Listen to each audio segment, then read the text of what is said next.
Hello, and a bit of a change now. I'm not doing the slow Sunday chats. They're going to be on a Saturday.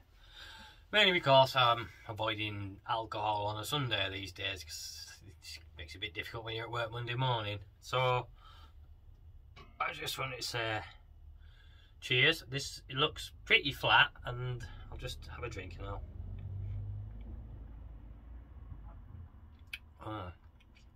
I'll just explain why. So this is the 80 shilling. Now, I've been pulling that through on the hand pull for past couple of weeks now, since I brewed it. But I've taken it off the hand pull and put it on just on keg, on tap, on normal tap.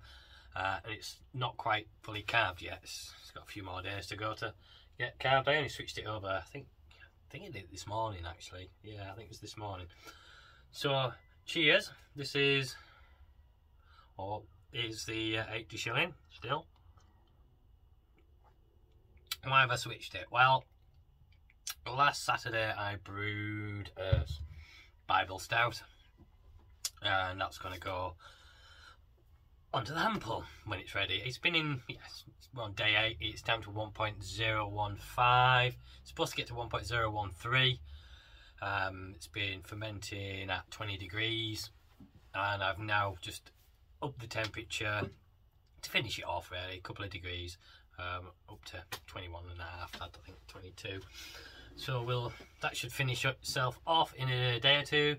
That's using the Cross Maloof yeast, the Irish ale yeast one, the beer or something. I'm not 100% impressed with it.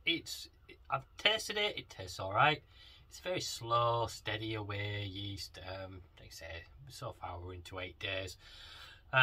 It's just I'm used to a lot quicker yeast these days. I mean, my From Garden's done in 5 days really. I haven't been using that for a while, but USO5 pretty much, and that's a pretty quick yeast, USO5. SO4 a little bit, can be, sometimes it just sticks, and I've chucked something else in to get it going again. It just sticks at about 20 for some reason. I don't know why, it just depends what beer it is though. So it's a slow, steady away yeast. I mean, it's what, £2 odd for that yeast, which can't complain, can you really, for that? Well, it's nothing special. The stout tastes very good. It's a little touch of roastiness there, what I've had at the fermenter when I was taking a gravity reading, took a sample, and that sample, yeah, it's pretty good. I wanted to drop another couple of points. At the minute it's about 4.5%. I think it's meant to get to about 4.7ish, something like that. Let's have a look anyway.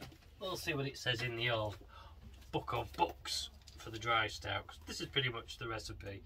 As I say, the only difference was, yeah, 4.7 it's meant to get to. 4.7. The original gravity is 1.048. I got it to 1.049. So it might finish about 1.14 or 14-ish then. Yeah, so about 4.7%.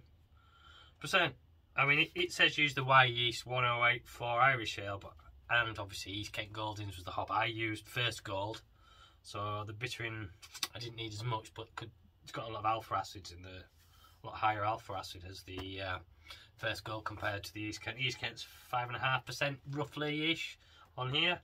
I got First Gold is about 9.4%, so a bit higher alpha acid, but tastes alright. It'll be a good one, and on hand pull I'm really looking forward to it, and then I can actually eat these. I haven't touched them. I've been a good boy. I haven't touched them for a couple of weeks now. Yeah, so I'm really looking forward to getting into them with the stout.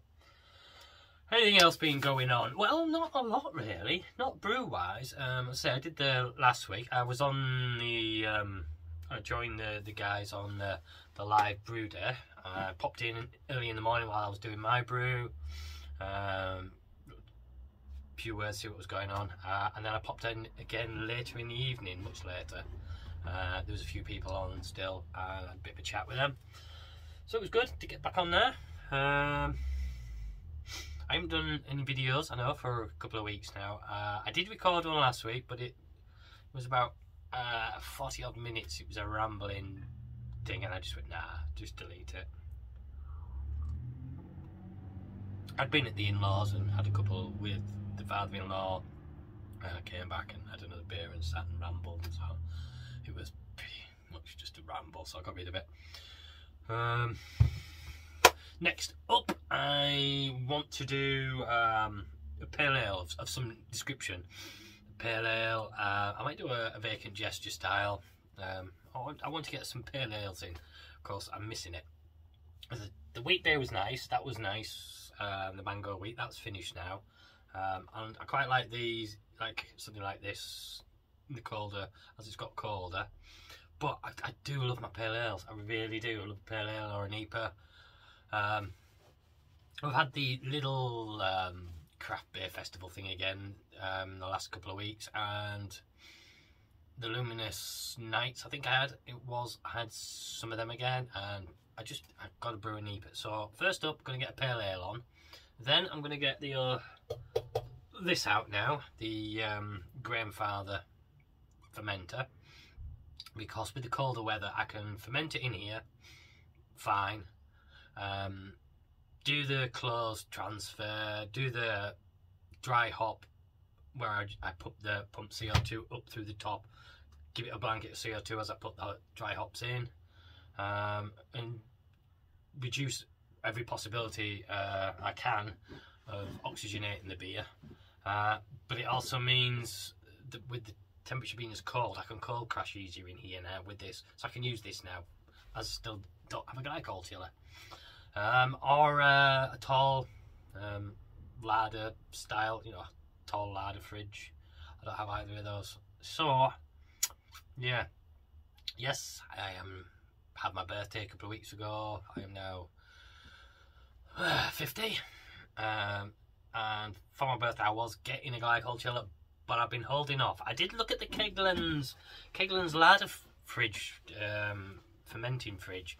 That looked really interesting and the price was great, but because it's in Australia and the price of shipping containers and shipping it, you're looking at it it's going to be about the same price as a glycol chiller, if not more, once they've shipped it over. So I don't know. I looked at some tall larder fridges and thought, if I get one in here, maybe put it here, but then I'd lose that storage. So what do I do? That storage maybe could come here, but then it's over the window, and I get rid of what's here. I could move things about and put one in, but I'm umming and ahhing about it because it'll come out quite far and I'll lose that space there as well, that storage, and they're very handy. I need that storage really. Yeah, I'm not sure. Glycol chiller is still looking probably like it's gonna be the thing that I get.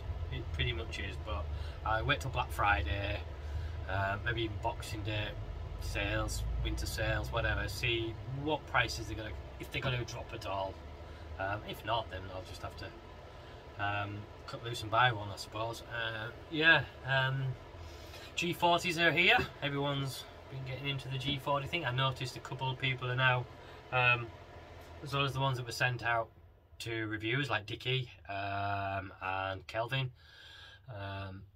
There are those that have bought them now. So I know Sarah Pantry's got one, and Rusty. I'm looking forward to seeing Rusty getting back in doing videos. Nothing against Sarah, she's doing the videos again. If you haven't seen either of those, I do suggest you subscribe to them. Sarah's very knowledgeable, does great videos, great content. Rusty's good. I like Rusty. It's more about who Rusty is. I just like Rusty because I know him and I like him. As a friend, kind of. You know, be a friend kind of thing.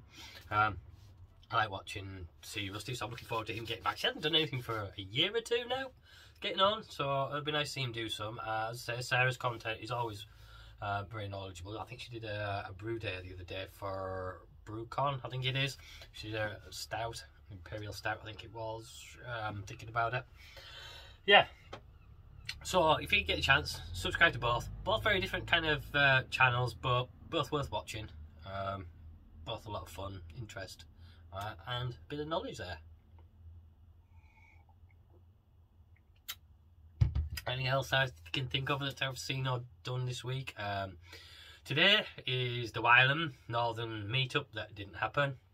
I did have a ticket for it for this one with my brother-in-law, but there was only been us two going, and he'd already has friends that were wanting to go, so I said just use the ticket with your mates.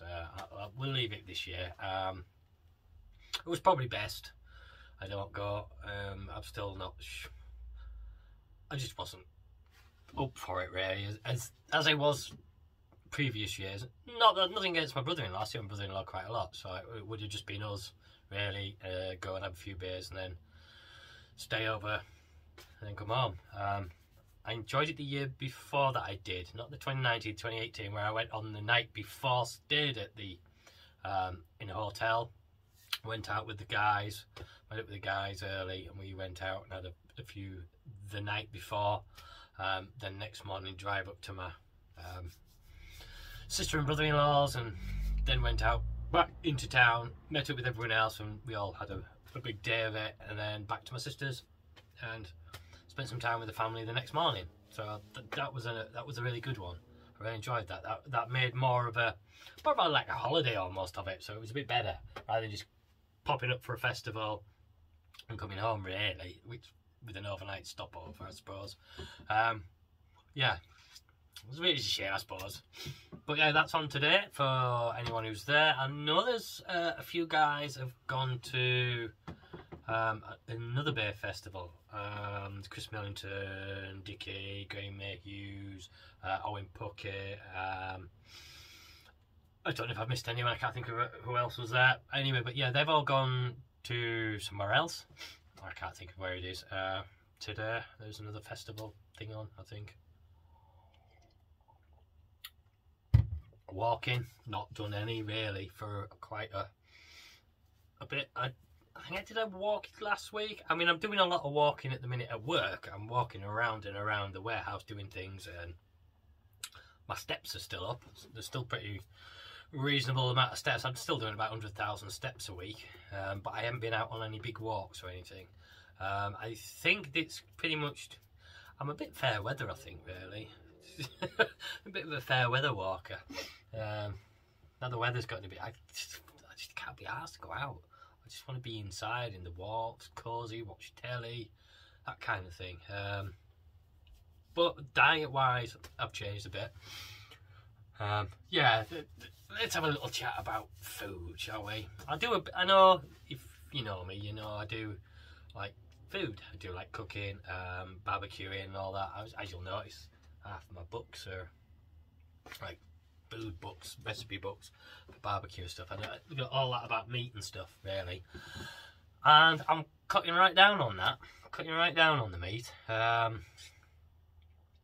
reason is, about 2 months ago, I did a weekly shop as normal.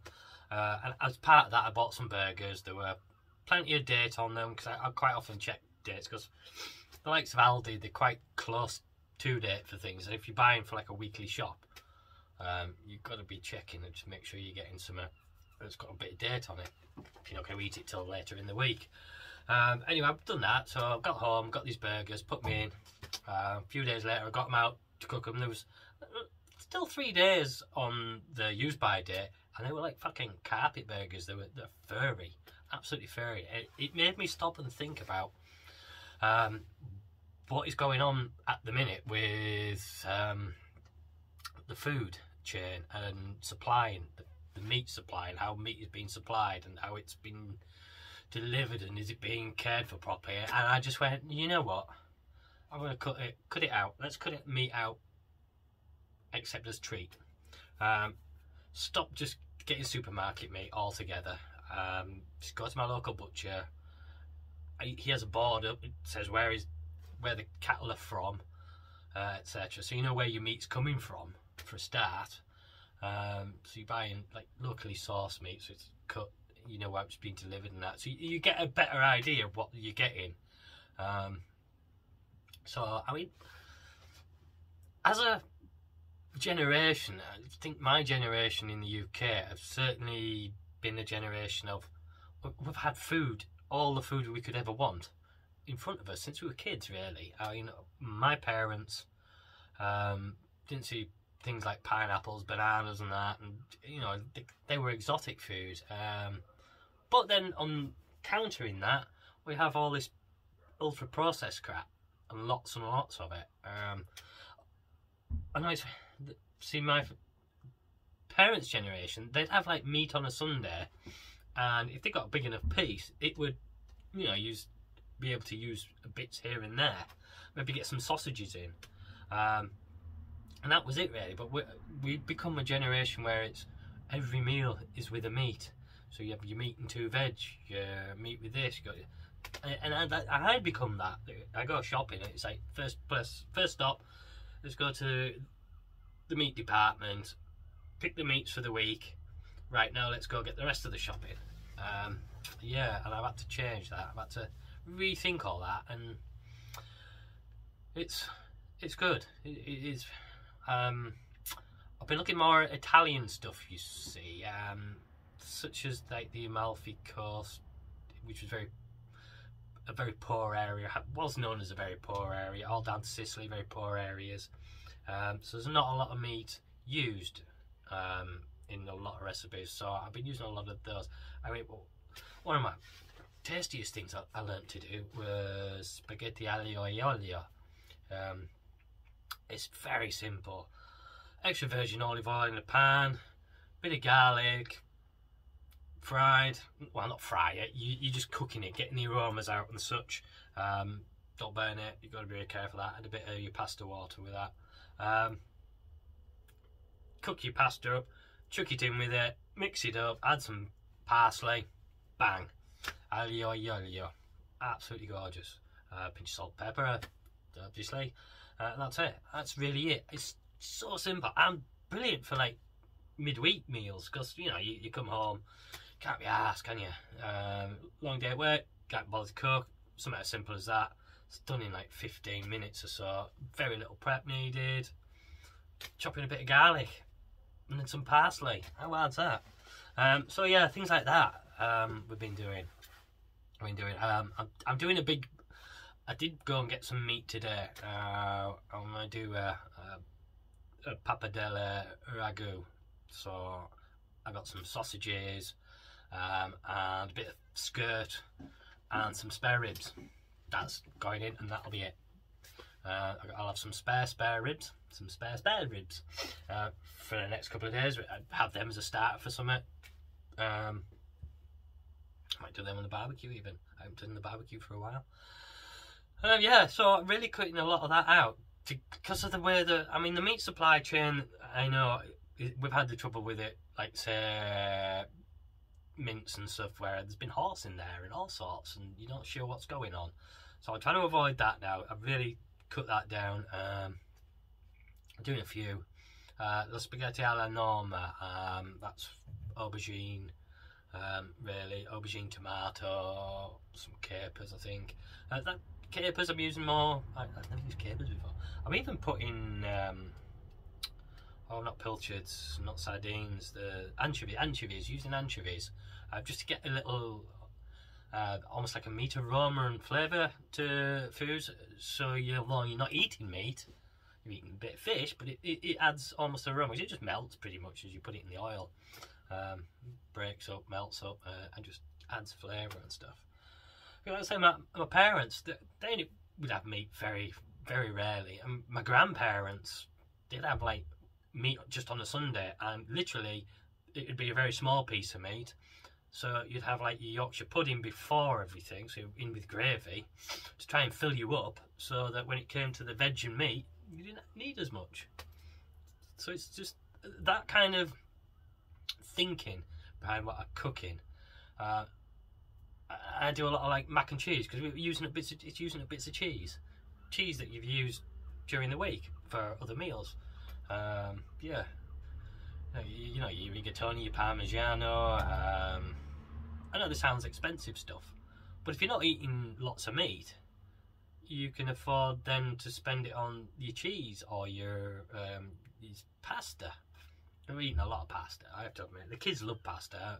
Constantly they'll eat pasta day in, day out, so they're happy with that anyway. Anyway, that's my food sort of, not so much a whinge, more of a change of direction and a notice, and I've noticed it. I do feel a lot better for it. I do feel I'm not feeling like really just stodged with meat, just bulking me out. And then when you do have meat, you really look forward to it. Like I say, I'm going to do this pappardelle ragu tomorrow. I'm looking forward to that. A bit of skirt, sausages, and some ribs. I mean, 4 or 5 hours slow cooked. It'll be absolutely gorgeous. Yeah, so little things like that. Just little things. I mean, I get some Italian sausages, break them open, crumble them in a tomato based thing, and you've got like meatballs. Rather than, you know where your sausages are coming from, and you know what they are. Yeah, so shit like that, really. The old football. Talking of dieting and stuff, the old football. That was a poor segue, wasn't it? Really into football. Really poor. I was up there with one of Dave's from Radio 1. The Chris Moyle Show. Dave from Chris Moyle Show, one of his poor segues. Yeah, football. It's been good for Liverpool, certainly. Mo Salah is just unbelievable at the minute, unstoppable. Some of that goal against Man City, you just thought, wow, that is amazing. The way he's just pretty much sat them all down. It's kind of almost like Messi like, and then he goes and does even more so against Watford the week after, and you're like, okay. And that pass he played in there to Mane for Mane's goal, the outside of the right, I was outside the left foot into the path of Mane. I mean, all right, yeah, he's only got 1 foot. Is what you say. He's having to use the outside of his left foot because he can't use his right foot to pass it. But it's a bloody good pass. I'd like to be able to do that with the inside of my left foot to curl something like that. Never mind the outside. Being left-footed, that is. Yeah, so he's absolutely storming. So I'm really looking forward to tomorrow's game.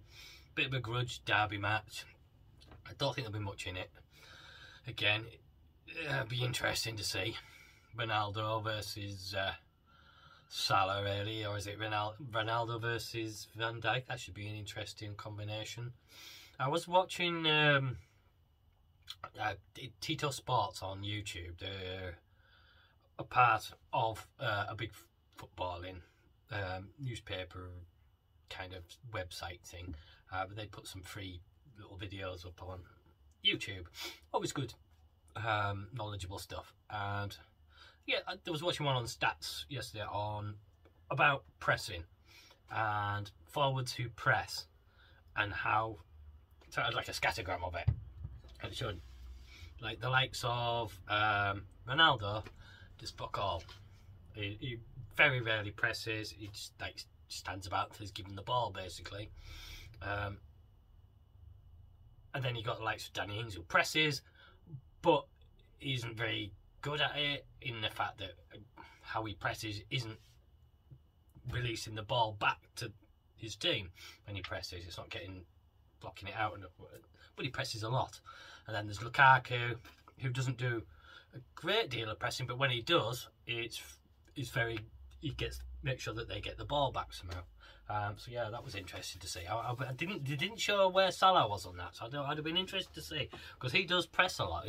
Certainly, if the ball comes back towards the Liverpool goal, he's back running to do it. I'm using Ronaldo because the fact that Ronaldo got the Player of the Month last month, and I didn't see how. Well, he got a couple of goals. So did Mane. So did Salah. Yeah, in fact, Salah got more, I think, and gets assists as well. Whereas I think he's got 9 goals. Is it 8 goals in 9 appearances?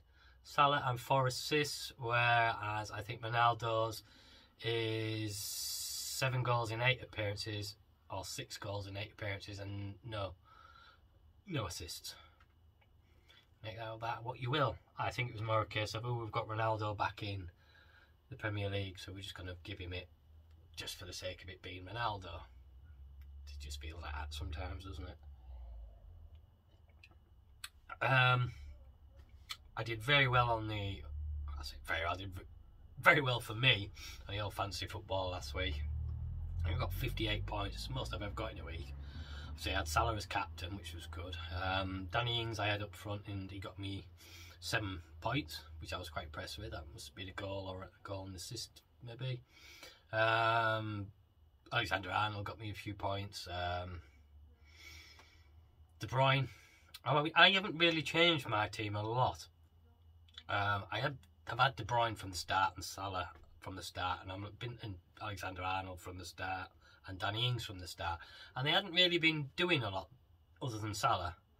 But I kept him. Certainly Kevin De Bruyne. I had him right from the very start, and he was out for the first 3 games, I think. But you look at their stats at the end of the year, and you see they're getting like probably most assists in a year. Salah has been Golden Boot 3 times, I think, now. So you're there thinking, well, in the end of the year they're going to get it. So if I just leave them in, I should get the points starting to flow. That's been my view anyway.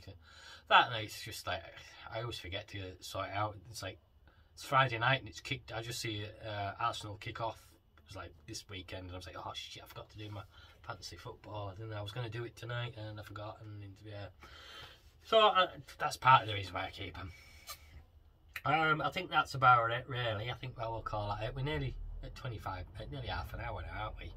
So if you've got this far, you've really done well, thank you. And I've nearly finished this. It's not carbonated yet. Well, it's not, but it's sort of that halfway mark, which isn't too bad. There's a bit of carbonation in there, but it's not heavy. So it's still a bit like a not keg, is it? It's a cask. So it's still a bit like a cask beer with just a little light carbonation in there. But that is that. I'm looking forward to the stout being on now, and then getting some pale ales in, and then start thinking about Christmas beer. Oh, talking of that, I had Mike O'Croy gave me an old ale. It must be 4 months old now, and I had it last night. Ooh, that was banging. It was absolutely gorgeous. I really need to get an old ale on as well. I want to get one of those done. I've still got. I don't know if you can see it from here. No. Oh, it's up there somewhere. Molasses. 2 packets of molasses, because I use molasses in my old ale. I do like that extra richness. It gives it more leathery, sort of deeper taste to it. I say leathery, that's when it gets a bit older, you know, you start getting all the unusual sort of flavours coming through, the sherry likes and all that, as it's aged. But that was absolutely banging when I got off Mike O'Croy. So I really want to get one of them in as well. Right, I will leave it here. We're at half an hour. I have rambled a bit today, and had a bit of almost a rant, I suppose, about meat and stuff, but call it that. So thanks for watching, and hopefully I'll start doing these on a Saturday, and I'll get you another one away next week. Cheers.